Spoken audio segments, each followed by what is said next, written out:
بسم الله الرحمن الرحيم أشهد أن لا إله إلا الله وأشهد أن محمدا عبده ورسوله سلام الله عليكم ورحمة الله وبركاته. I pray all are well. السلام عليكم Shaykh Yasir. يا مرحبا بك. أهلا وسهلا بارك الله فيكم. It's always good to see you Shaykh Yasir. Always a blessing. Alhamdulillah. بارك الله فيكم حبيبنا. Allah barak feek. So we have a lot to discuss. I mean, it's been a week since you and I were together. And actually, by the way, did you see this past week Al-Madina put out this video in which we took this trip to go visit Shaykh Yahya in Maqasid? I saw the thumbnail. Oh, you didn't get to watch the video? I didn't watch it, no. Oh, you need to watch. You know, subhanAllah, for everyone that's listening out there, this is right, maybe about 2 weeks ago. Was it? How long ago was it, Sajjad? Maybe about 2 weeks ago, a group of about 150 of us from here in Maryland, we took 2 buses. We used to do this in Turkey, in Istanbul, all the time. Shaykh Yasir, we used to take trips with Shaykh Mukhtar. And, there was a little bit of apprehension. People didn't want to take the buses. They want to drive on their own. But, the experience of a community, the children, everyone being together. And we just drove out for the day to visit Shaykh Yahya and the Maqasid community. We gathered. They're so generous there. They fed us, and we gathered for the dhikr of Allah. And we had a gathering making dua for Ahl Gaza and the people of Palestine. And then we went back home that night. And, the whole purpose behind the visit was to connect the hearts. You got this community here in Maryland. You got this community there in Pennsylvania. And we're doing the same thing in community of believers. And so bring everyone together. And number two was, like we've always been saying, like we're hitting the streets for Gaza. We're out there telling Biden, stop signing these checks. Like it's time we fill the streets of the heavens to Allah and His Messenger. Oh, what a beautiful initiative. I'm waiting for our visit, inshallah, in northern New Jersey. Absolutely. I'll stand by the street and look for the buses, inshallah. They're coming. Go ahead. But I think by that time, inshallah, maybe 4 buses, because once we got back from Maryland, everyone's like, we can't believe we missed it. We saw the video. It was so nice. Listen, in northern New Jersey, we welcome as many buses as needed. And I think when you were talking, and what came to mind was the hadith of the where the man who leaves his house and an angel comes to him and says, why did you leave your house? He said, I left my house to go visit a brother. And so the angel asked him, do you have any other reason for this visit? Is there any maslaha, any benefit, any personal gain? No, he said, no, just because I love this person for the sake of Allah subhanahu wa ta'ala. So then Allah subhanahu wa ta'ala makes it that angel is designated for that person, following that person, flying above that person, making dua for that person, seeking Allah's forgiveness for that person, protecting that person. Father is, inshallah, all of you who drove on the way going, on the way that while you were there, on the way returning, you were, had these angels flying with you, protecting you, overseeing you, beautifying you, inshallah, with their presence. Yeah, Allah, and this wasn't the topic we were going to get into, Shaykh Yasir, but I want to delve into this a little bit. Growing up, there always someone in my home, in my parents' home, coming over, like, within 5 minutes, Assalamu alaikum, ya izzat, they call my dad, we're coming over for shy. And then my mom would go and like whip up a meal. And I'm sure it was the same thing in your house. I mean, your father and your mother are loved in the community, and people wanted to visit. I feel like, we've lost this sense of hospitality. When I was thinking about Sayyidah Khadija, radiyallahu anha, one of the first things she tells Sayyidina Nabi sallallahu ta'ala alayhi wa ala alihi after he came back from that experience of revelation, you're a man who shows hospitality to guests, care of people. Do you feel that spirit is kind of like not what it used to be? It's wallahi, I mean, when you think actually in our tradition, the haqq, the right of the za'ir, the guest, is that they have 3 days of unrequited khidmah, of service, love, and welcomeness. And that's not necessarily announced. Like, you don't have to announce that. The person is present, shows up, and you give them khidmah. And that requires trust, vulnerability, openness, love, a sense of community, a sense that, my house, Habibna, let's be honest. And I've spoken about this in the past. You walk into someone's house right now. Yeah.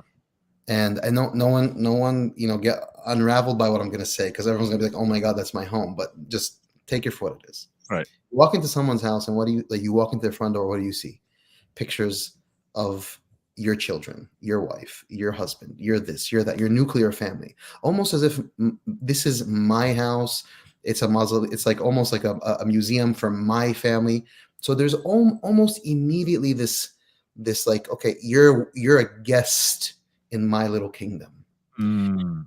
And I'm okay with having like personal pictures, but I actually think keep that hidden in your bedroom, in the spaces that's for you. But we have to make our houses open, that people feel I belong here, that this is actually my house. I'm sure we can all attest to this. There's homes that we've been to where I feel like I'm at home. Yeah. I feel like I belong there. And those are spaces that are not uptight. They're not, and subhanAllah, I can speak volumes about apartments and homes and little just like 1-bedroom spaces in Egypt and across the world that I've been to, where I just feel like I belong here. This is my home, and it's a sheikh's home or a beloved, friends or classmates' home, but the space lends itself to that. Yeah, and I think those a are lot the spaces we need to recreate. Go ahead. I'm sorry. No, I'm saying those are the spaces we need to recreate. We need to create those beautiful, open, easy spaces. I show up and I come. Like, I'll tell you something. The other day, recently, I had a change in travel plans. So I was close to someone that I know. So I basically told them my plane is landing in your city in X, and I'm coming to spend the day with you, and the night. So we ended up seeing one of his friends, and he was like, "Oh, Sheikh Yasir just kind of said he was coming," and so the guy goes, "Man, I wish I had a friend who just said I'm at the airport, come pick me up." That's what he said. The third guy said, "I wish I had a friend who'd say, hey, listen, I'm at the airport, come pick me up." Allahu Akbar. So it really hit me that he said that. And this is something, Sheikh Yasir, that I want to put out there, like, especially in a lot of the du'at that are working sort of in our space as well. I mean, we get so busy and having to give this lecture, speak at this fundraiser, do this and do that. I feel like, subhanAllah, those true friendships, people that we're constantly in touch with, talking to, bouncing ideas back and forth, someone to check me, is also, it scares me. I feel like that's missing. Like the good thing is about you, alhamdulillah, I know if something goes out there, that I put something out there that's in left field, you're going to call me up. You're going to send me a text. Ya ibni, zay kida. And then the best thing you can do for me, if I'm not listening, is tell me you're going to complain to Sheikh Mukhtar and Sheikh Muhsin about me, because they're anchors on top of me by Allah's rahmah that, people of authority that, oh, my sheikh is telling me this, don't do that. I feel that's missing. And so how beautiful would it be, if imams and mashayikh didn't just get together for a conference and have tea and say we're best friends, but like, do some jujitsu together, play some ball. You want to wrestle? Let's start off with like a cup of shay and just intimate time. We can get to jujitsu. You're always going to the next level quick. That's what. Listen, you're an inspired fellow who's always ready to get to the next level. Guys, let's wrestle. Actually, I remember you and I was walking you into your hotel room in the lobby, and I said to you, "Hey, Sheikh Yasir, you want to wrestle?" And you just looked at me like, "What are you talking about?" And by the way, guys, he meant it. I was like, "We're gonna wrestle in my hotel room now." Look, Sunnat al-Habib sallallahu ta'ala alayhi wa Allahumma salli ala Habib. Sheikh Yasir, let's talk about inspiration. I want to start out. Ahl Gaza, by Allah's rahmah, there's a pause, and everyone is so happy there's a pause, the bombing is not happening, but that doesn't mean that the suffering is not real and the suffering is not being experienced. It's still being experienced in the West Bank. And I saw some videos the other day of these Israeli genocide force taking these armored bulldozing trucks and just destroying streets. And this is in the West Bank. This is Jenin. We're not even talking. And they're killing people as of today. Yesterday, they killed a 9-year-old kid. Yesterday, just shot him dead in the middle of the street. Like, I guess what's so shocking is, the fact that they killed one innocent 9-year-old kid is just like, it's just one kid. Allah. But it's happening every day. I mean, I think this is what the world just, when you normalize death and destruction, then just, one innocent kid walking around the West Bank being killed amongst dozens and dozens and hundreds of other children as well as other people. نسأل الله السلامة والعافية. Yeah, it's scary, that desensitization that can happen to the heart. But there is something very inspiring. I'm going to ask Sajjad to pull out from Instagram. There's a post, and you know, subhanallah, it was a group of believers, you know, praying in bombed out mosque. You can play it. Go ahead, Sajjad. Yep, we see it.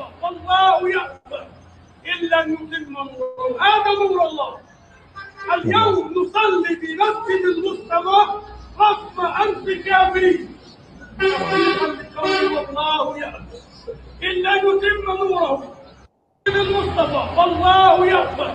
You know, Shaykh Yasir, I saw this clip. I think I saw it yesterday, and I was just like, Allahu Akbar. You know, because, and I want you to talk about this, but let me set this up for you. And I think this is good advice, because a lot of the Muslim community is really struggling with sometimes, you know, what's happening in Gaza and why and Kiev, you know, and we're watching from afar in our ACs, and our hearts are hurting.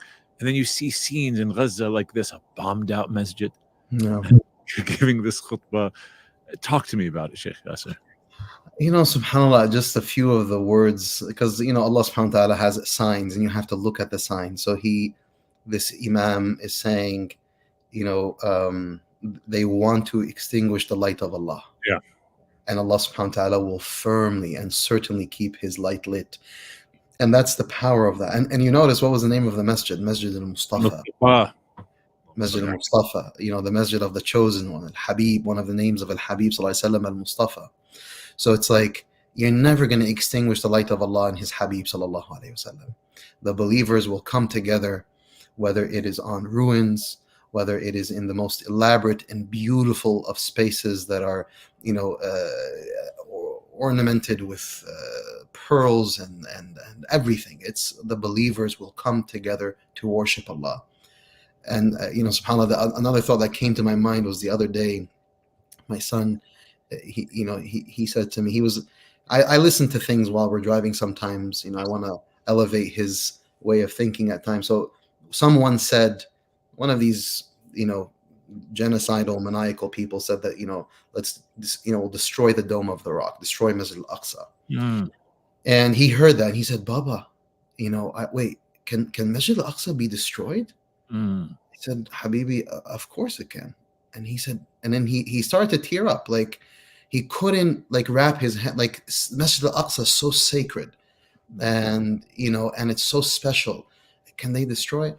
I said, Zayd, of course, Habib. But you know, I told him, I said, you know, the beautiful thing about Islam is, I told him, Masjid al-Aqsa is much more than brick and mortar. It's much more than the physical structure of the building. It's the sanctity of the space. And for us, that never, ever ends. You know, even if, and Allah protect our sacred lands and our sacred spaces, but even if it gets destroyed, right, you know, we will stand there and we will pray, and Allah will accept, and we will receive the reward, and our connection to those sacred lands will, you know, sustain and continue. And so, but it shows you that how profound our connections to Allah are, that it really does supersede and extend well beyond the physical.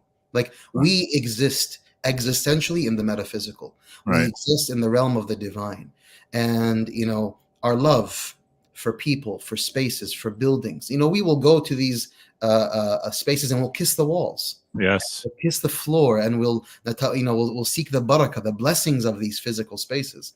We will feel honored to be on those physical lands, but the physicality of it is only an extension or a bridge to the metaphysical, the existential, the sacred, the divine, the ruh and the spirit of Al-Habib sallallahu alaihi wasallam, that his feet, you know, were there. We have Qubbat al-Sakhra here, Habib, and I have this. Yeah, I was going to ask you. You've got something going on in the background that you changed. This painting that was beautifully made. It was pencil painting of Qubbat al-Sakhra and some of the adjoining structures. But like, you know, I saw this and my heart was immediately drawn to it because of the beauty of it, the physicality of it, but the spirituality of it. Because what is Qubbat al-Sakhra for us? Sakhra is stone, and that is the stone where the Prophet ﷺ was taken on the sacred journey of Al-Isra wal Mi'raj. You know, he was taken from that stone, from that Sakhra. And so the sakhra, so subhanAllah, you see how poetic this is. The sakhra is nothing other than a launching pad, a launching point to, a'la al-'illiyin, to the highest of heights. So it's a representation. It's a something that we can see with our eyes, then for inspiration to then extend well beyond. And so when I see this man standing, and the certainty he has, and the confidence, he's saying, Wallahi, we are here, we are gathered, we will pray, you can, whatever you want, you will never extinguish the light of Allah. Only a true believer can speak that way. Allahu Akbar.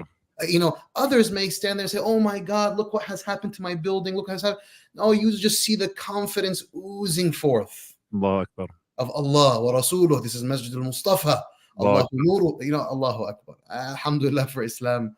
And alhamdulillah for our faith. Yeah, when I watched that, it made me think of Sayyidina Abu Bakr as-Siddiq radiallahu anhu. I'll tell you why. Because Ahl Gaza, they're there, the destruction of their homes, the destruction of their lands, destruction of the masjid, which them is the connection to Allah subhanahu wa ta'ala. So everything of this dunya is taken away. But as you said, this man is saying Allah's light is going to continue. Now, if you imagine we're with the Sahaba ridwanullah alayhim. Wow.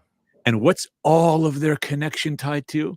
The Al-Habib sallallahu ta'ala alayhi wa ala alihi, the being of the Prophet. Their door to knowing Allah is Sayyidina Rasulullah sallallahu ta'ala alayhi wa ala alihi. And then that fateful day comes in which Allah subhanahu wa ta'ala takes Al-Habib Al-A'zam, Sayyidina Rasulullah, back to him.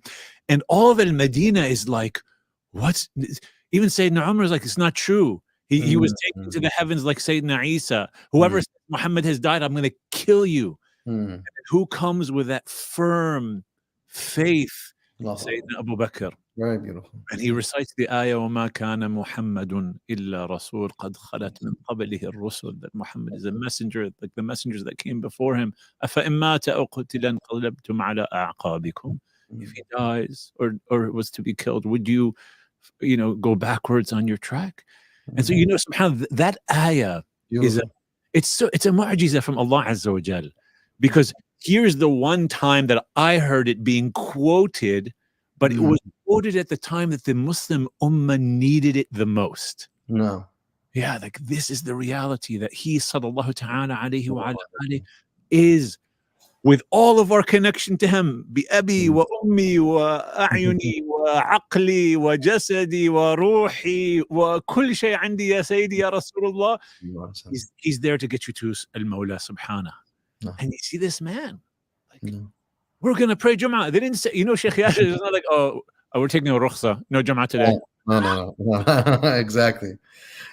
They're not looking for rukhsa for those who are, licensed, or like just an excuse or an out to not have to. No, they're there. They're Allahu Akbar. Allahu Akbar. That's a beautiful, I think that's a beautiful thought and reflection that you've had. May Allah bless you and increase you, Ya Rab, to connect it to, because the Prophet ﷺ, he says in an athar that there is no calamity that can befall the human being more than the calamity of the passing of Al-Habib sallallahu alaihi wasallam. There's no calamity greater. And I think that as an inflection point, if the ummah of Sayyidina Muhammad sallallahu alaihi wasallam not only survived but thrived after that point, it's an indication of the true essence of the reality of La ilaha illallah Muhammadun Rasulullah being deeply embedded in the souls of believers.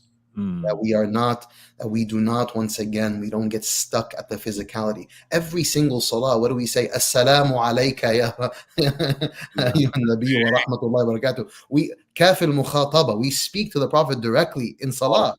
Assalamu alayka ayyuhan nabi. We're speaking to him directly. So, well, where's the Prophet? The Prophet died. No, what are you talking about? The Prophet ﷺ, the physical realm is one dimension of existence. Prophet ﷺ's reality extends well beyond the physical realm. His existence before the physical realm was one reality, one existence. His existence beyond the physical realm, during the physical realm. So we say, Assalamu alayka ayyuhan nabiyyu wa rahmatullahi wa barakatuh. So that just shows you that, because when this dunya is over and everything on it is eviscerated, withered into nothingness, So what, does our faith somehow become compromised? Does our salah, lose its value because things, spaces, people, whatever are gone from the physical realm? No. Right. The sanctity of our sacred spaces, the sacred people in our lives, they exist existentially, in the Allah, with Allah subhanahu wa ta'ala. And so our hearts are always attached. Of course, we want to see the safety, the security. We don't want to see the destruction. We want to preserve our sacred spaces as they are. But for example, Habibna, when you were showing me the video, I thought of the Kaaba. Kaaba was built and destroyed multiple times. Yeah. At least 9 times from its inception till now. Yeah. And there's prophesizing of more to come. Yeah. Is that going to somehow now end the sanctity of the Kaaba? No, we want to see the sacred structures and spaces protected, and never to see bloodshed or destruction. May Allah protect, ya Rab. Allahumma lutfak wa afiyatak ya Rab. But our hearts, as you mentioned, attached to Allah subhanahu wa ta'ala. Absolutely. There's no other way. And because look, at the end of the day, there's going to be difficulties that we're going to all go through, whether in Gaza or other places. And that brings me to another topic. I don't know if you saw this about the hijab ban that's happening in the EU. No, I didn't see that. Yeah, Sajjad, there's an article I sent you if you can pull it up. It's wait till you have it on screen. I'll read this to you, and we can sort of go over some topics related this together. So the EU court says public employees may be barred from wearing the headscarf. Public employees in general. And so this is Brussels. The top European Union court ruled on Tuesday that public authorities in member states can prohibit employees from wearing signs of religious belief, such as an Islamic headscarf, in the latest decision on an issue that has divided Europe for years. The case came to the Court of Justice of the European Union after an employee of the eastern Belgian municipality of Ants was told she could not wear an Islamic headscarf at work. The municipality subsequently changed its terms of employment to require its employees to observe strict neutrality by not wearing overt signs of religious or ideological belief. So this just came out. I just saw this article yesterday. So Sheikh Yasir, it seems like any way, shape, or form that these powers at hand can try to suppress anyone from connecting to Allah and His Messenger, they're going to try to do. What are your thoughts on this? Give me some of your thoughts. Well, I think obviously for us as modern Muslims in particular, this is nothing new.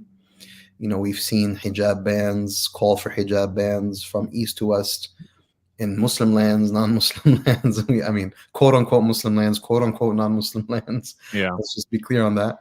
We've seen that, we've seen it time and time again. So it's nothing new to us. And the struggle of the modern nation state with religious expression, freedom of religion, and then there's these movements and that just want to ensure that you suppress the quote unquote different, the quote unquote alien.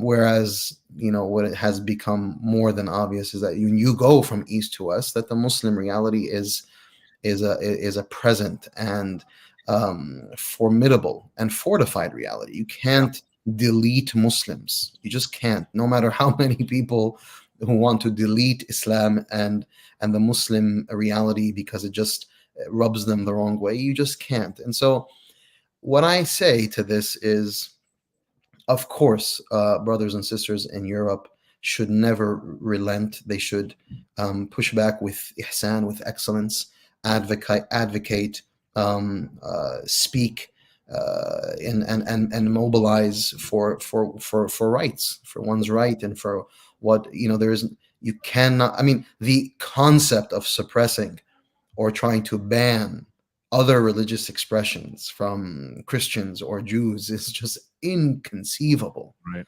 But Muslims are they're fair game. Yeah. And so this type of hypocrisy needs to be called out, needs to be spoken to assertively. and to know that, as you are struggling in the way of Allah subhanahu wa ta'ala, that you never lose hope, you never give up. From the dawn of Al-Habib sallallahu alaihi wasallam, there's been this antagonism, to what the Muslims want, what the Muslims call to, what the sacred tradition asks of our its followers, its believers. And there's this antagonism. And no, don't be Muslim, don't be so Muslim, quell your Islam, stop doing this, just be quote unquote normal like everyone else. Yeah. But as that Imam who's standing in Gaza said, you can't take this out of, as the Prophet ﷺ said to those who tried everything for him to walk away from his faith, everything. They tried to intimidate, bully, assassinate, kill. They bullied his followers. They killed his followers. They tried to kill him. And then when that wasn't working, okay, well, how about we give you something? We'll give you kingship. Maybe you will be a ruler one day. We'll be a ruler another day. Okay, maybe we'll follow your religion one day. He said, Wallahi, if you were to place the sun in my right and the moon in my left, I'm not leaving this affair. I'm just not. And that's what we inherited by the grace of Allah from Al-Habib sallallahu alaihi wasallam. It's that meaning. So all of these, what's amazing, Habib, and I want to hear what your thoughts are. But with all of these attempts to vilify and attack Islam and Muslimin, what has happened? You see the videos of thousands of people, endless people. What is Islam? Reading the Quran, wanting to try on the hijab. You ban the hijab here, then you results in what? Thousands of others wearing the hijab in a state of sacred devotion and commitment to the divine. Allah subhanahu wa ta'ala inspires their hearts. So it has always been that these Islamophobic tendencies have resulted in embracing of the Islamic reality, because it's beautiful, it's truthful. It's, by the way, when you think of the early converts in Islam, how did they become Muslim? Did Sayyidah Sumayya sit with the Prophet ﷺ? Did Sayyidina Bilal sit with the Prophet? No, they became Muslim through Islamophobia. If you think about it, it was attack on Islam. They're like, what's this religion? And then Ahadun Ahad. Sayyidah Sumayya becomes the first martyr in Islam. How? Because I'm never going to leave this reality. So, we that's why, alhamdulillah, for us understanding al-ghaib, the unseen realm, the reality of the divine, the reality of the Prophet ﷺ, because it makes our actions so much more rich and meaningful.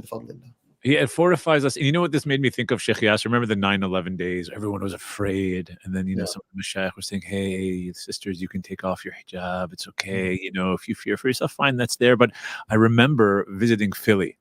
And I have to give my kufi off, not our hats off, my kufi off to the Black community, the Black Muslim community of the United States of America, our sisters in Philly.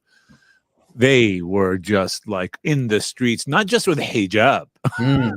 After 9/11, they're in the streets with their niqab after 9/11, and they're walking there, and I'm looking at them, I'm like, Allahu Akbar. Like, I'm seeing our Black sisters and our Black brothers with their big beards, with the henna there, and wearing their thobes. Like, no, you're not going to take away my religion. You're not going to scare it out of me. And so the Black community for me at that time was like a sense of just an iman boost for me. I'm like, they've gone through so much, and here we are living in the burbs, right? Again, wanting everything to be just comfortable because it fits in my lifestyle, right? My religion has to be comfortable. It has to be.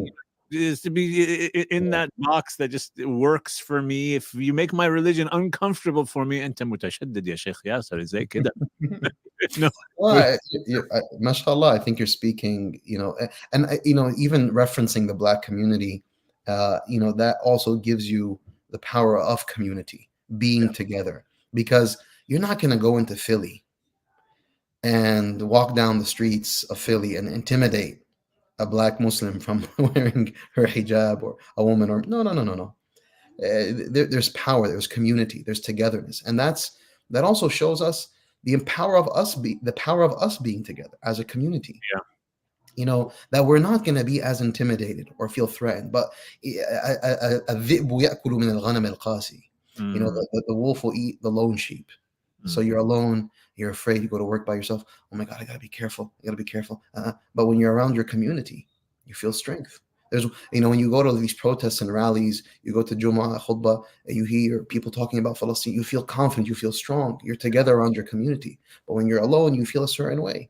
That's what the power of community is undeniable.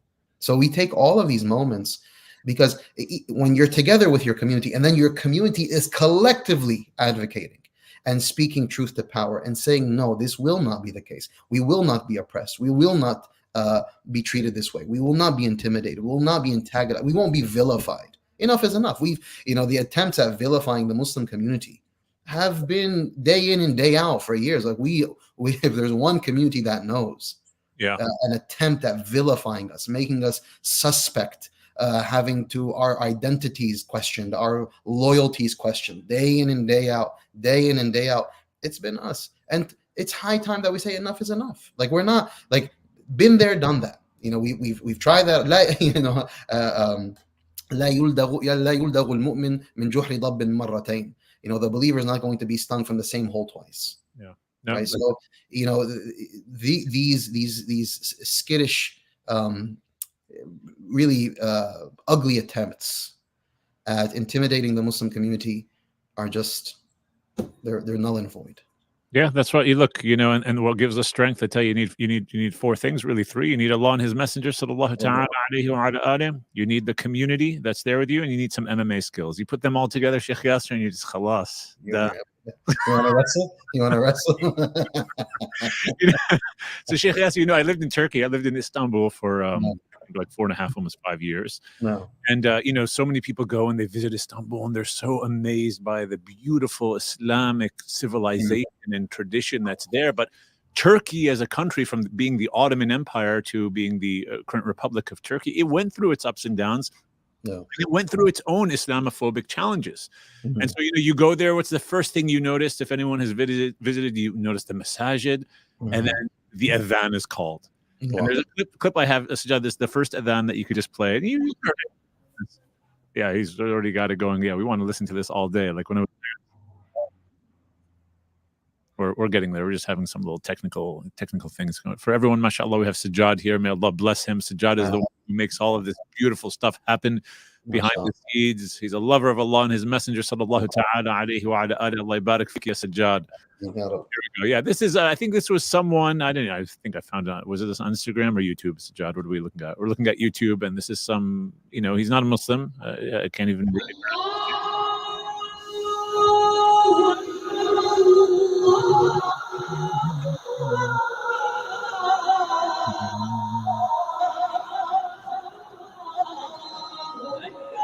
Allah.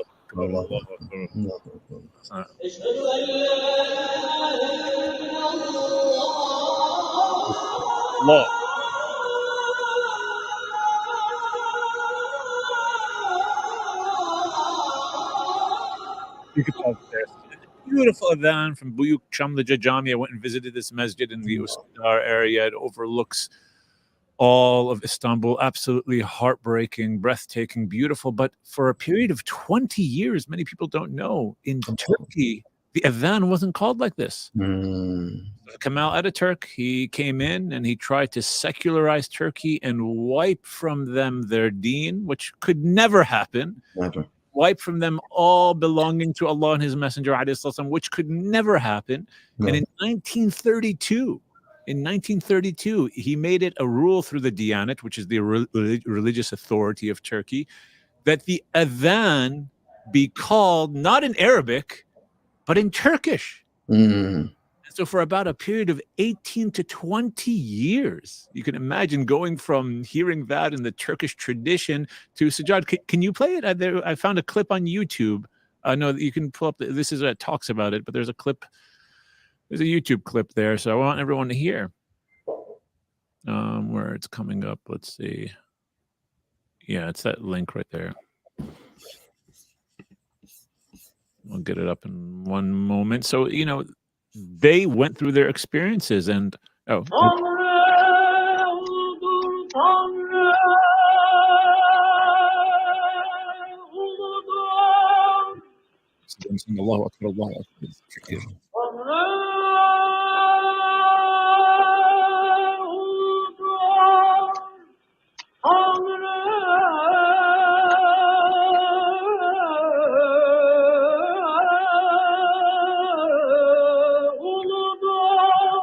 Stop there.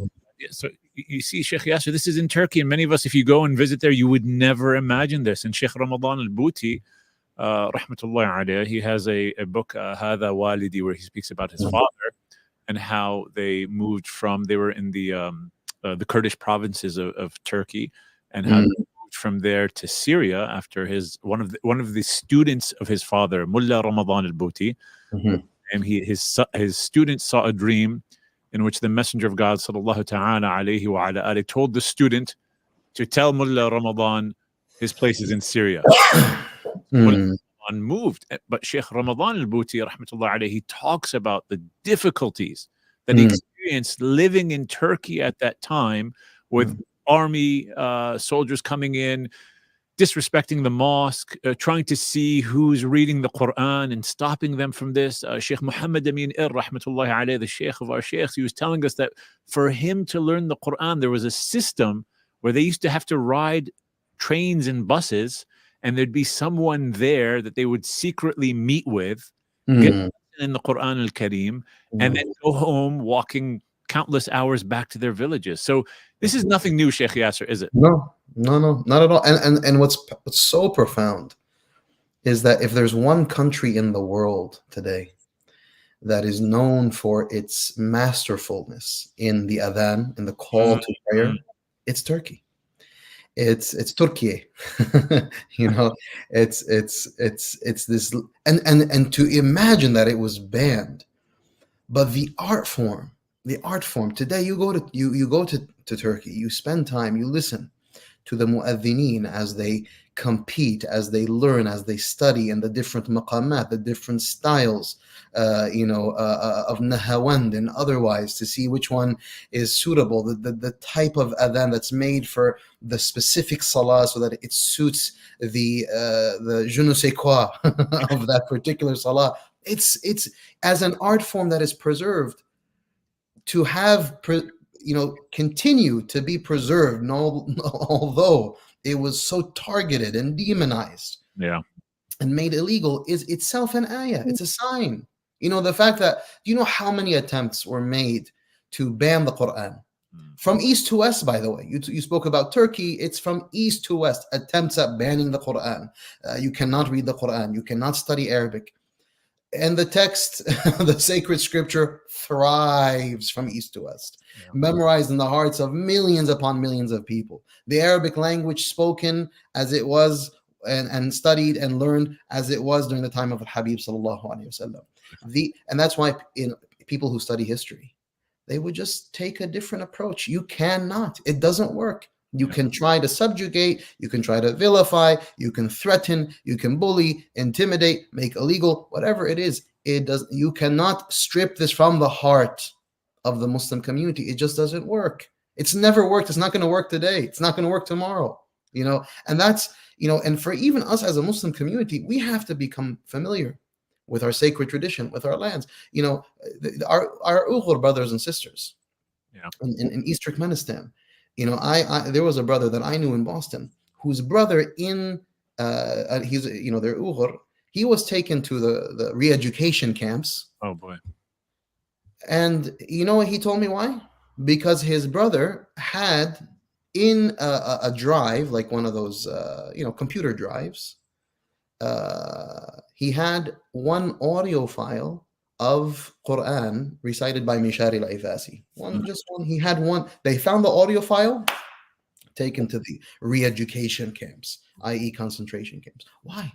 And then what happens? Do you think that this is going to somehow stop him from singing the Quran in his heart, that Allah subhanahu wa ta'ala will allow the Quran to reverberate in his soul, preserved and protected in the hearts and minds of millions and millions of people? He will always have access to the Quran. Ibn Taymiyyah, when they put him in jail in Syria, when he was in the Umayyad mosque, he said, وَلَوْ سَجَنُونِي فَإِنَّ جَنَّتِي فِي صَدْرِي. Even if they imprison me, my heaven is in my heart. Imam al-Ghazali famously, when he had this incident where he was traveling, and someone like a marauder, someone who cuts off caravans, he went and he took all of the wealth of Imam al-Ghazali, which were his books. And so, subhanAllah, he was devastated because all my knowledge all these books have my knowledge. So he said, how can this be so precious if it's just in book form? So then he committed himself to bringing all these books into his heart, committing them to memory, right? So alhamdulillah, we have that in the form of the Quran, but we, like, as Muslims, we have to understand that ra'su malina, like our real capital that we possess, is what we possess here. What we possess here, that cannot be taken ever, bifadlillahi ta'ala. So that's why, a part of this moments when you see these incidents happening is the work that we have to do as individuals to committing ourselves to the sacred tradition, memorizing the Quran, memorizing the Sunnah, studying, learning, internalizing, articulating, learning the awrad, learning the litanies, learning the ways in which we can send salawat upon the Messenger Muhammad sallallahu alaihi wasallam. Learning these beautiful litanies of remembrance that give you protection and beauty and honor in the night and in the day. So, by the way, we get inspired. We see the power of Islam, but that also inspires us to get up and work, to be present, learn, to study, to build. That's the motivation here. Yeah, absolutely, and that's the beauty that we see in the Messenger sallallahu ta'ala. I mean, what you're saying is, I'm listening to you. It takes me to the story of the Sirah, where he's sallallahu ta'ala alayhi wa ala is making the hijrah, and Suraqa, the bounty. That's what I called the other day. He's like a Mandalorian. He was the modern day Mandalorian. He's paid money to just go, and capture people, dead or alive. So Suraqa was like this Mandalorian coming after Sayyidina Rasulullah sallallahu ta'ala alayhi wa ala, and Sayyidina Abu Bakr is seeing this whole scene, and he's afraid, and he's seeing Suraqa come. So at one point he's to the Prophet's left, then he's behind him, then he's to his right, then he's walking in front trying to protect the Prophet alayhi from Suraqa.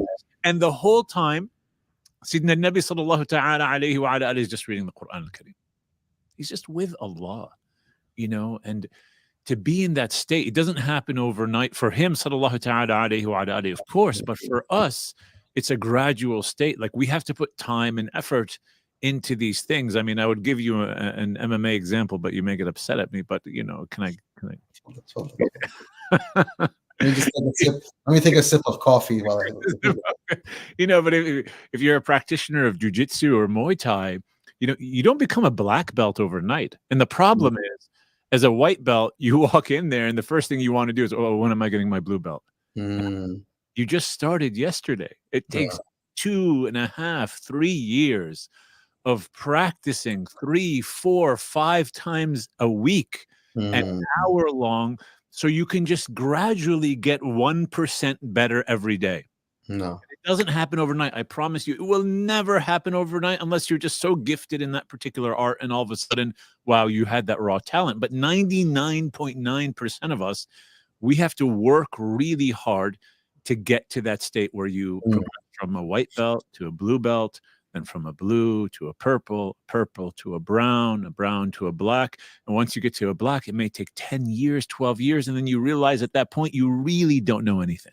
You really don't know anything. And so when it comes to Shaykh Yasir, and I think this is very important to ourselves, to you and I, because we're not exempt from this reality, the fortification of the spiritual heart, it requires time with Allah Azza wa Jalla. 100%. It requires, and one of the things that I suggest for myself and everyone out there is recitation from the Quran, the book of Allah. Shaykh Yasir, as humans, we want people to fill our hearts. We want people to make us feel good that there isn't a World War III happening. I want to read some article, or maybe there's Elon Musk does a podcast and he makes me feel better about the world. But then when I listen to everyone and I consume all that, it just builds more anxiety in me. It makes me more unstable. And I'm not fine. But when I read Allah's words, it brings peace and serenity to our hearts. Because it's the absolute truth. Yeah. The Quran is, Allahu al-Haq. Wal Quranu al-Haq. And it's beyond truth, it's reality as is. To go into the realm of al-ashbah, the ghosts, and al-aghyar, i.e. everything other than Allah. And by the way, everything other than Allah, people, powers, influence, money, all of this stuff. These are just aghyar. They're things other than the divine. Mm. And in those things, you will never find that which your soul desires. My soul desires and yearns for its origin, which is Allah. Allah breathed the soul into me. Mm. So if I'm looking for tranquility, I'm looking for guidance, I want my heart to be settled. Elon's never going to do that. Elon himself, miskeen, he needs guidance. He's look at him. He was taken like a Yasir. He was taken like a captor, like a prisoner of war, come and dragged around and look at this, and he's like nodding his head. These are people need freedom, and the way you free your soul is by surrendering it to the one who breathed the soul into us. And so for us, that's it. Like you said, it's daily work. Yeah. It's a daily commitment to the sacred, to the words of Allah. The words of Allah are light. The words of Allah are healing. The words of Allah are guidance. The words of Allah are furqan, the demarcation between truth, falsehood. The words of Allah, they bring beauty. They bring light. Those are what the reality of the divine does. And so why would I immerse myself in this and then become all like anxiety ridden and choked up and suffocated? I'm not saying we shouldn't check and learn and understand and see. Right. Yeah, we should, but like if I want now, there has to be a moment, and wallahi, I find myself doing this where you just literally throw the phone away. Yeah. Sit down, open up the Quran, read Surah Yaseen. I advise everyone, read Surah Yaseen every single day. It's the heart of the Quran, and it does something to the heart. And and the end of Surah Yaseen, kun fayakun. Allah subhanahu wa ta'ala, He is the one who possesses the power of be, and it is you. So then, Allahumma bihaqqi Surah Yaseen wa bihaqqi kun fayakun. Barik lana wa fina wa alayna dunya wa akhirah zahiran wa batina. Ya Rabbi, you are the one who possesses, by the right of be, and it is. Bless us in this life and the next, outwardly, inwardly. That's what we need. I had a Shaykh that when I would walk around with him, we would like sometimes, I would give him a ride or something, and we would be together when I was in Egypt. And I'm not joking. We would pass, let's say we would go into a masjid, and mashallah, you've been to the Muslim world, masajid in all the corners and stuff. So we stop into a quote unquote random masjid, go in, pray. As we're leaving, he goes to the nearest bookshelf. Excuse me. He picks up the first Quran that his hands touch. He opens it up. He reads one ayah. He pauses for a moment, and he walks away. Wow. I saw him do this like maybe 10, 15, 20 times. So I asked him, Maulana, I've noticed that you do this. He said, my teacher taught me, never do you see a Quran except that you give it its deference, its reverence. And the way you do that is you pause, you go to it, you open it up, you allow your eyes to gaze upon the letters, then you read one ayah, because the Quran is meant for reflection and tadabbur. So you read one ayah, reflect upon it. And he said, wallahi, so many of the most profound openings of meanings in my life have happened through these momentary 1 to 2 minutes. We're not talking about 1 to 2 minute reading of one ayah, a moment of reflection, and moving on. And Allah has opened up so many windows of understanding just from this humble practice. And He's been doing it his whole life, decades. And we think that, the reason, because I'm not reading 1 juz a day and I'm not completing the Quran, therefore I have no connection to the Quran. No, brothers and sisters, like that's a travesty. It's a travesty. Every day, open up the Quran. Wallahi, even if it's for 1 minute, everyone has these. Just go to the Quran app. One ayah. Mudhammatan. Great. Wallahi, Shaykh Yasir. I mean, listen, we have to get really practical here, and so that's what Shaykh Yasir is describing is exactly what I do myself as well. On my iPhone, I've got all my books on my iPhone. I've got all my awrad on my iPhone. I love to hold the dala'il in my hands, and I love to do this. But if I'm in my car and my child is going into the store to buy something, I pull out the app and I read. It gives me 10 minutes. Okay, I've done something that's filling up my heart. And we all need to do that. May Allah subhanahu wa ta'ala open that reality for us. Shaykh Yasir, typically what we do in these sessions is we give We give props. Is props still a word? Am I aging myself, Sheikh, when I use these words? Props, like yeah. like respect. Yeah, like respect. Am I? My kids always tell me, Baba, like we don't use these words anymore. I mean, like, that's something we definitely we used back in the day. Props. I don't know if there's. I have no idea what's happening today. You're like Moutasem, just get on. What are you? I saw some clip the other day where someone was saying, it's like the old people who only have accounts on Facebook and nothing else. I'm like, that's like, I still to this day, Sheikh Yasir, remember when someone came up to me. It was the first time in my life, and they said to me, "Ammo, can I ask you a question?" And I stared at them. I was like, "Wow." I'm like, I am now officially an uncle. Yeah. But it's okay. We want to age gracefully into Jannah. May Allah age us all gracefully into Jannah. So typically what we do, we give props, or if anyone on Facebook or YouTube, whoever is watching this knows a better word, to individuals who are out there speaking up for the Palestinian people. And so I came across a man, actually he's a very interesting man. He has a lot of very intriguing political commentary. His name is Dave Smith. Have you heard about this man, Dave Smith? He's actually, he's a comedian, believe it or not. Very intelligent, as many comedians are very intelligent. And he was on Joe Rogan, and to set the scene, he was responding to Shapiro, he was responding to Piers Morgan and all these guys who all they want to say is, do you condemn October 7th?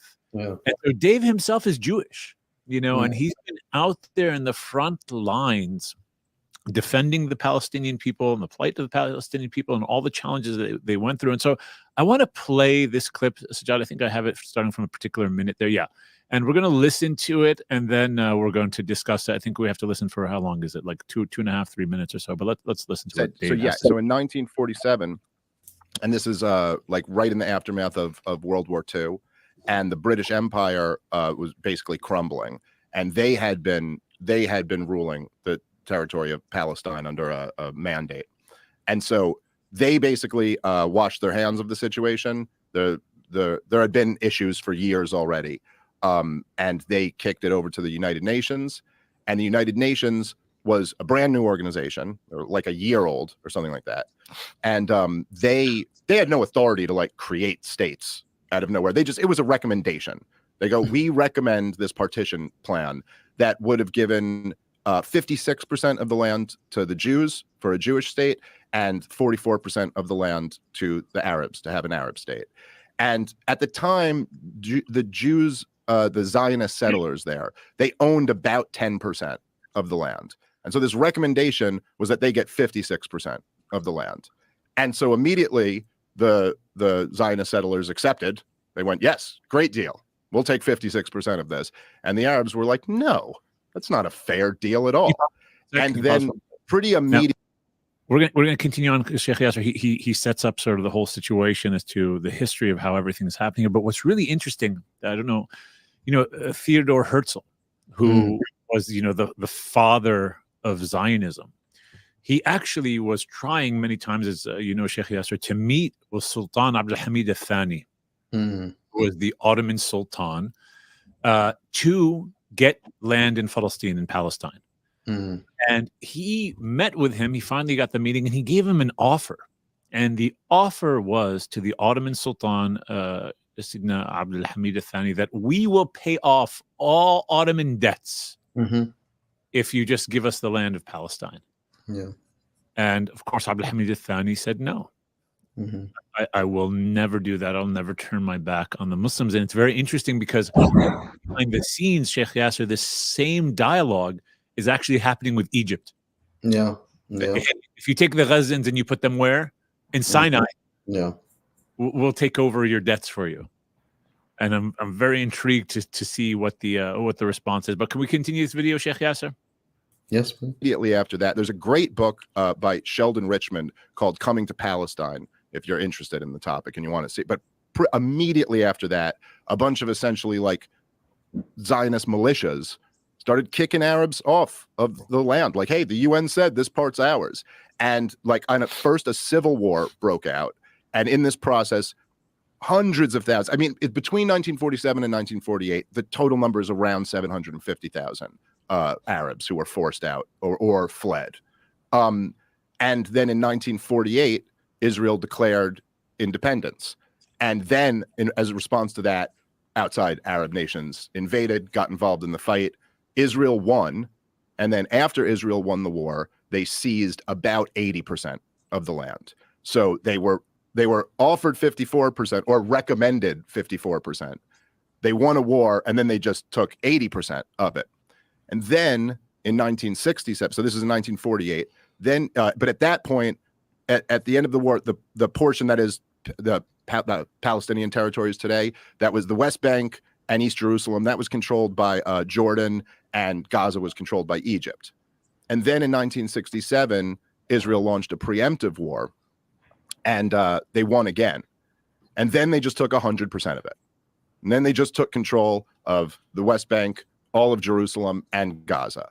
And they've had it ever since. Jeez. They won a war in 1967, and they've occupied these territories ever since. And the Palestinians in these areas they just have no rights. They have no natural rights. They're just nothing. Like, they are the government of Israel.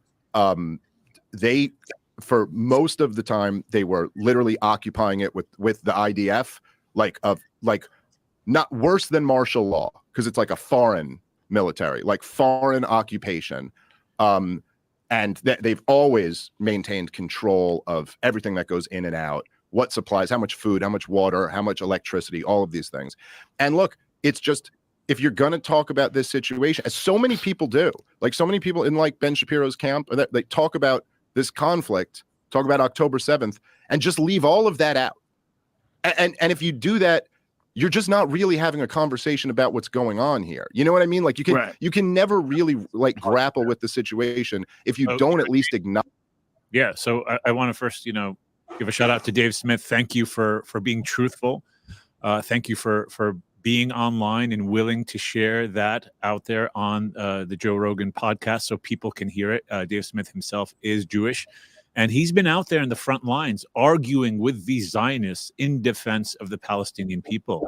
And so we pray that Allah subhanahu wa ta'ala guides you to what he loves, subhanahu, and continues with that courage that's out there. But Sheikh Yasir, we're never going to put things in perspective. It's just October 7th or bust. That's it. Yeah. And so here, and subhanAllah, I think what we've seen over the past however many weeks it's been since then, that you're seeing there's spaces and places in the on the internet where you can hear the voices of the likes of Dr. Gabor Mate, who's this Holocaust survivor. He's a specialist, he's a psychiatrist who specializes in trauma. And he himself says, I'm an ex-Zionist. I initially loved the idea, but then when I saw the brutal manifestation of what this idea is and what it does and what it's done to people, real lives, lands, the theft, the brutalization. He was telling Piers Morgan I think it was yesterday, he said, Piers, when I went there for 2 weeks and I went to the occupation, I couldn't stop crying for 2 weeks. A human being.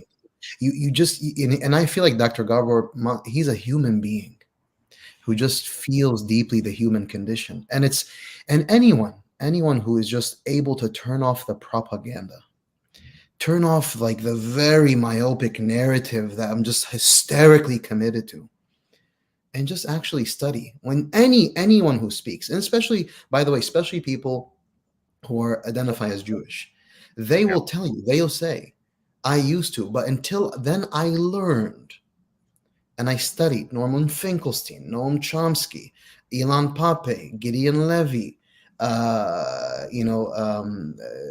Miko Pilate, whose grandfather was one of the signatories on the declaration of the Israeli state, and his father was one of the huge generals in the IDF, and he himself was up in the IDF. But when you listen to him speak, these are people who are human beings, who their conscience woke up, studied the situation, and said, wait, hold on, reality is so much starkly different.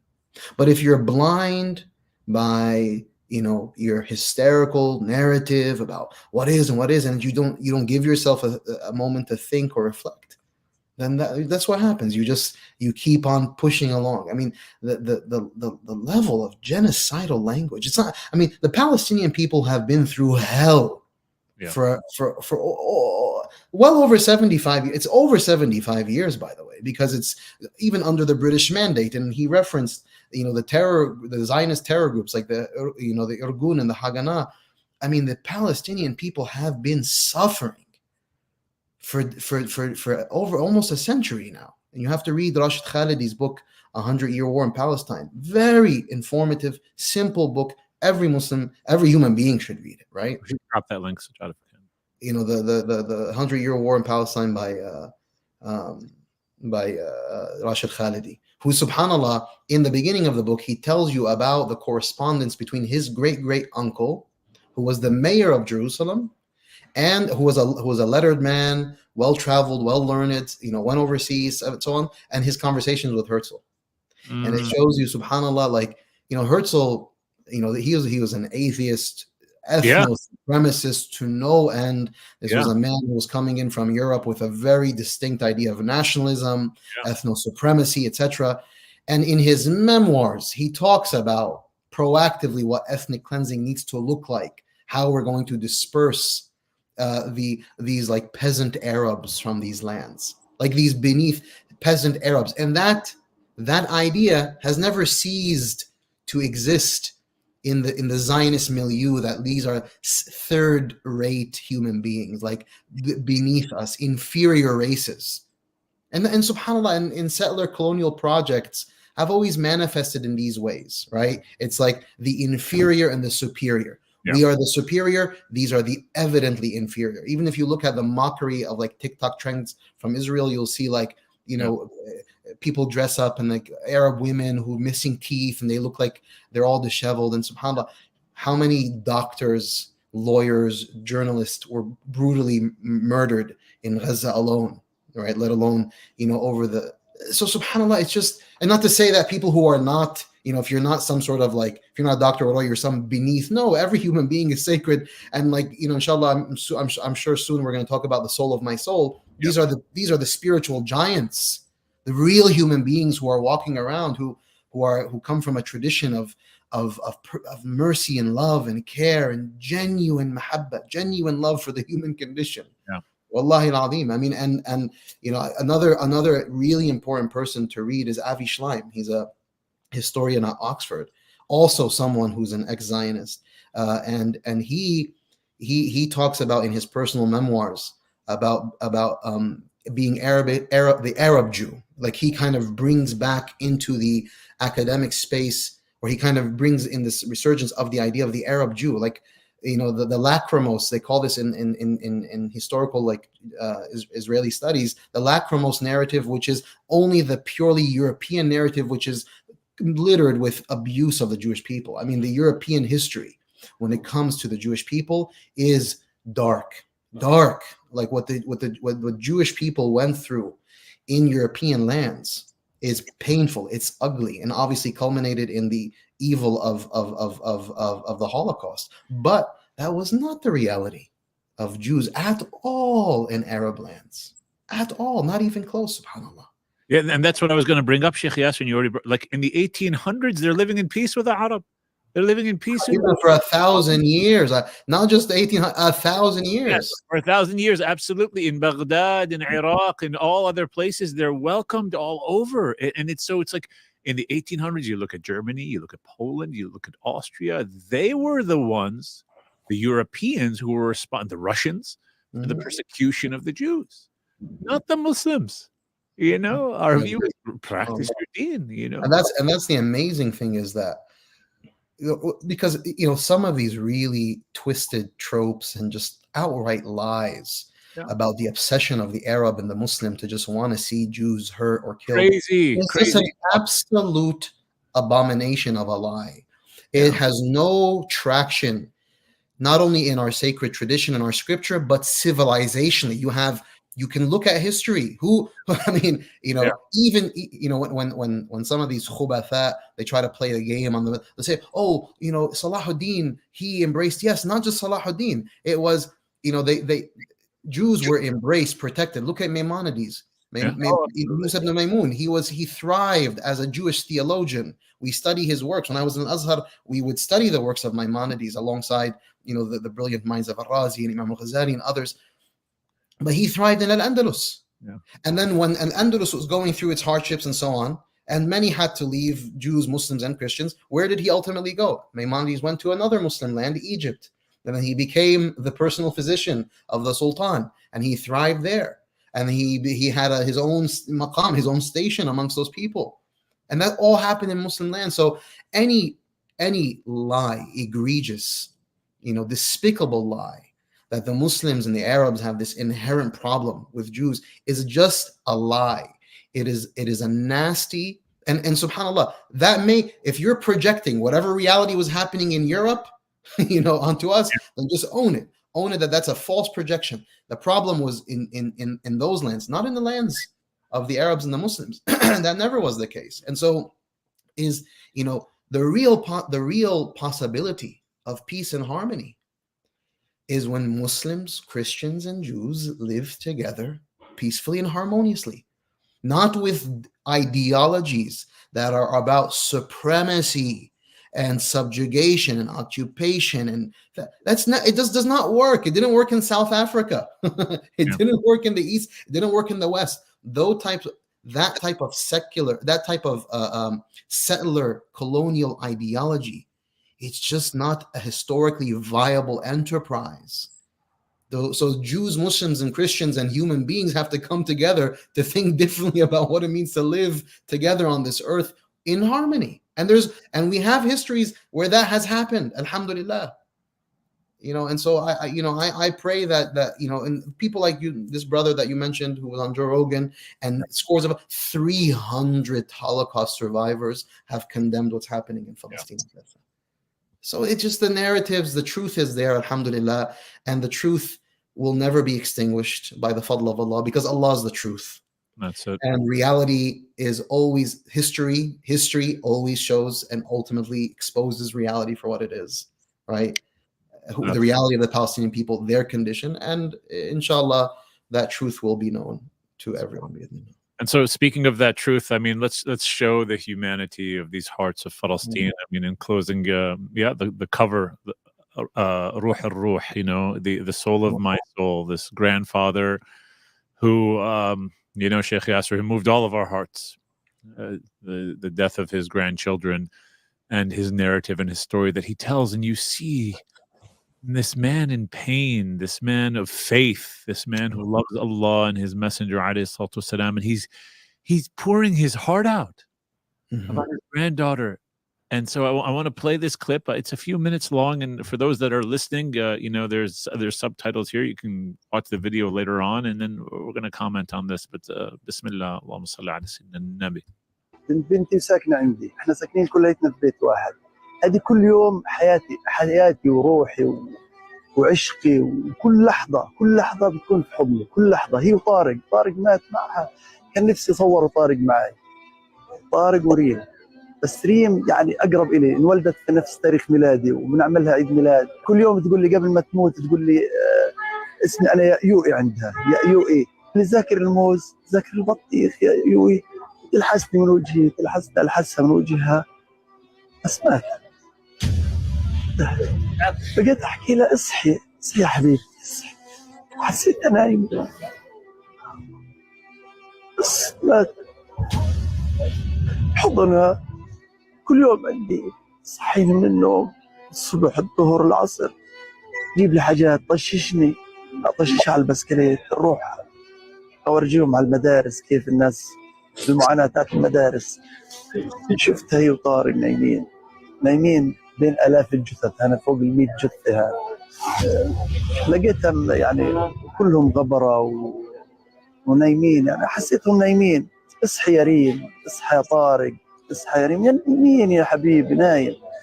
وعملت لها عقصة شعرها، عقصتين دائما بتحب العقصة. بقى شعرها مفلوت. باي، هي روح الروح أصلا، هي ريم روح الروح. بتقلبي بنت. Look at this. I thought she was sleeping. I'm looking at her, this beautiful little girl. and her brother, rahmatullahi alayhim, the heart of a grandfather, the heart of a muhib, heart of a man who loves Allah and His Messenger, alayhi salatu wasalam. This is the individual that the Fir'auni, Dajjalic system is trying to tell the world are animals and are not deserving of any mercy. This man is all mercy. This man is all love. And his grandfather's pouring his hearts out. He's seeing his granddaughter. He's saying, wake up, you know. And, you know, subhanAllah, I saw that. You know, you would think that, may Allah protect us, that I'd have the same reaction. If may Allah give all of our children, may Allah, a life that He loves, subhanAllah. That if I saw my own child, I'd tell him the same thing, like, wake up, hey, what's going, you know, Shaykh Yasir, you have children, you know, that feeling that, what's going on? It's Habibi Hassan, wainaka Habibi. And she's the soul of my soul. And this is the price that everyone's paying, not because they're trying to attack Hamas, because they're just trying to eradicate and destroy the Palestinian people. But you cannot eradicate a soul like this, Shaykh Yasir. This soul, look at how big his soul is. This man, Tariq. His soul is touching our souls here. Allah. Look at that ruh. His ruh is touching our ruh, arwah here. And so our souls are moved by Tariq, this young girl. And so, you know, sometimes people say, well, what's the hikmah? What's the wisdom in Allah allowing certain things to happen? Who knows what throne this young little Reem is going to be sitting on Yawm al-Qiyamah, and how many of us in our increase in faith are all going right to her and her realities, because she's moving my heart. I'm sure she's moving yours, Shaykh Yasir. Wallah, Habib, you know, that video is like etched in my soul. Really, I mean, I have watched the video, the original video, without exaggeration, dozens and dozens of times, and I cannot but tear, weep, sob every time I see it. And that happens because of everything about that video is a culmination of the human reality. It's beauty, it's love, it's pain, it's sadness, it's belief, it's conviction. It's all of the sacred meanings of existence in a video. And you said that it's touched our souls. Wallahi, it's touched the souls of everyone.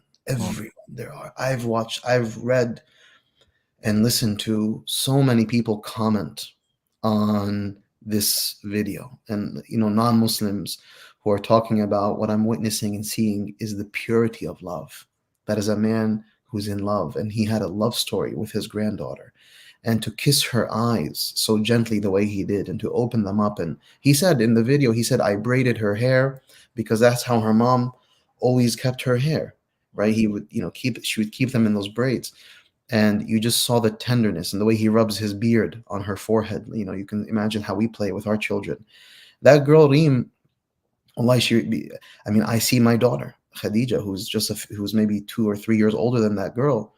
But I see her, they look exactly the same. Their hair is very similar, you know, the same style of, and I look at her and I say, Subhanallah. You know, the other day I kissed her eye. I've never done that before, but I kissed her eye, you know, and I did it. You know, I did it. Wallahi al-Azim. I did it because that man, I think his name is Abu Diya. From what I've learned, he's the father of light. Abu Diya, that's his name. That's his kunya. Wallahi, I look at him and I see a man of Allah. I see a man of Jannah. I hope to kiss his hand one day in this dunya. Wallahi, I mean, I really hope that I can kiss his hand, that, you know, I pray to be with him and his family in Jannah, you know, because who else do you want to be around them in this life? You know, these people, they're beautiful people. Wallahi, like, you know, the ulama, they would say, Allahumma iman. The ulama, the scholars, like, you know, the likes of Imam al-Ghazali, Imam al-Razi, they've all said this. Many of them have said it. They say, Allahumma iman ka iman ajayaz Naysabur. You know, Ya Allah, give us the iman of the elderly women of Nishapur. Like, we want their iman. And because, you know, no matter how much scholarship they had, but the purity of the faith and the belief, the connection to Allah that these elderly women of Naysabur had was what, like, all of these scholars so dearly desired. Wallahi, today I feel like the updated version of that dua has to be Allahumma iman ka imani ahli Gaza. You know, Ya Rabbi, like allow us to have the iman of the people of Gaza. Like this man, this is a man of Allah. Wallahi al-Azim. Like you're watching the epitome of the human condition. If you want to understand, you know, sometimes you look at shuyukh, you look at scholars, we revere our teachers, you know, and we're like, man, that's a man of Allah. That man that you're seeing is a man of Allah. He's min al-akhfiya. He's from the hidden that Allah chose to expose to us. You know, he was hidden. He was hidden. Kana makhfi. And then Allah showed humanity one of his men, one of his rijal. And then you see, you know, he's in the first video, he's holding his ruh, you know, the soul of my soul, because that's his granddaughter, the ruh. And so he's holding her, and then he puts her down, and then he says, you know, he puts her down so gently, and they're about to cover her in the plastic, and he says, ma'akillah, you know, Allah is with you. You know, he knows, khalas, she belongs to Allah. He loved her so much. He cared for her so much. You know, in other videos that have surfaced, he talks about, you know, he's walking through the carnage of, because they were all lived in his house. The bomb fell, and the mother was saying that the two children were sleeping together and they wanted to sleep early. And she said, Habibi, stay. She told her children, stay awake a little earlier. Later, he said, no, Mama, we want to go to sleep, and we want to sleep next to each other. And they both, and the bomb, the way it hit, killed them. Their mom survived, and their grandfather survived. And you think to yourself, like, Allah subhanahu wa ta'ala, he takes, you know, and he tests and he challenges, and he shows the reality of the dunya that's going to end, that the things that we feel are so real. Like, I mean, I can't imagine, for him, for example, his whole life probably centered around these kids, Habib. Like, the way that our lives center around our families, like, and then to have that taken, you almost ask yourself, what kind of life is there to be lived? But you know what that man is going to do? That man's going to live, and he's going to thrive, and he's going to soar. Billahi wa ma'allah wa bil habib sallallahu alayhi wasallam, with his iman and his faith. And those children will be a source of inspiration. You know, wallahi al-azim, I have certainty, I have no doubt that those children, Reem and Tariq, will be waiting for him, and they will. That man is going bi'idhnillah, by the permission of Allah, la nuzakki ala Allahi ahad, right into Jannah. His children, his grandchildren will take him right into Jannah, and they'll take their mother right into Jannah. That's why we're watching. You know, we have to pause and think, like, what is this? What is this? What is this beauty? What is this richness? What is this faith? What is this conviction?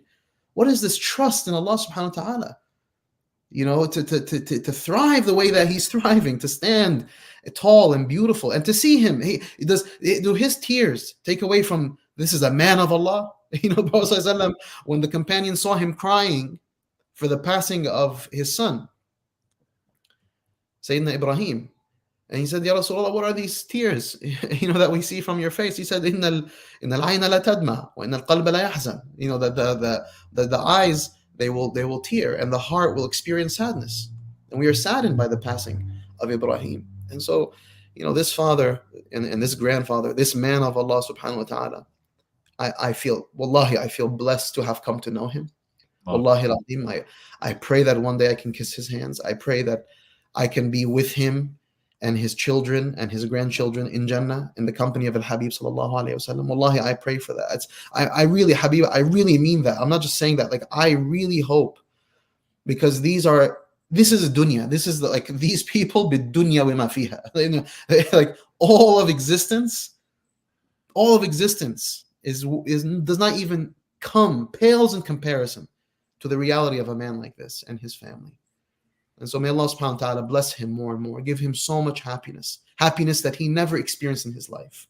Wallahi, may Allah bring so much richness and happiness and comfort to his heart, where he's just so settled, so confident, so beautiful. May he have all, him and his loved ones and his family and the people of Palestine, may they have the best of what this dunya has to offer. Wallahi al-azim. No matter what bombs has destroyed their physical belongings, May their spiritual reality construct, may Allah through that construct for them realities in the dunya of pleasure, happiness, joy, increase. May they have homes and gardens and more children and more grandchildren, and then everything that is in store for them for the akhirah. Allahumma ameen ya Rabbil Alameen. Ameen, ameen ya Rabbil Alameen. I think that's where my heart feels we should close on that note. Ameen ya Rabbil Alameen, the soul of my soul. May Allah bless you, Shaykh Yasir, for being with us. It's always an iman boost talking to you, Habib. May Allah subhanahu wa ta'ala make all of your matters easy. Barakallahu feekum to all of you that are there with us, watching from around the world. Please, if you're continuing to be with us, subscribe, so inshallah you'll get information about what we're having these conversations. And our goal is simple. The two of us are coming together, and our hope is to look at what's happening at the world and everything just from the lens of the beauty of La ilaha illallah Muhammadur Rasulullah sallallahu ta'ala alayhi wa ala alihi, so we can do what the first revelation told us to do, Iqra bismi rabbika alladhi khalaq, to read through the name of our Lord, the one that's created. So anything that we're experiencing, anything that's happening in the world, we're going to attempt bi'idhnillahi ta'ala as a community across the world to come together and read it through Allah and His Messenger Muhammad sallallahu ta'ala alayhi wa ala alihi. Jazakumullah anna kull khair. Assalamu alaikum wa rahmatullahi wa barakatuh.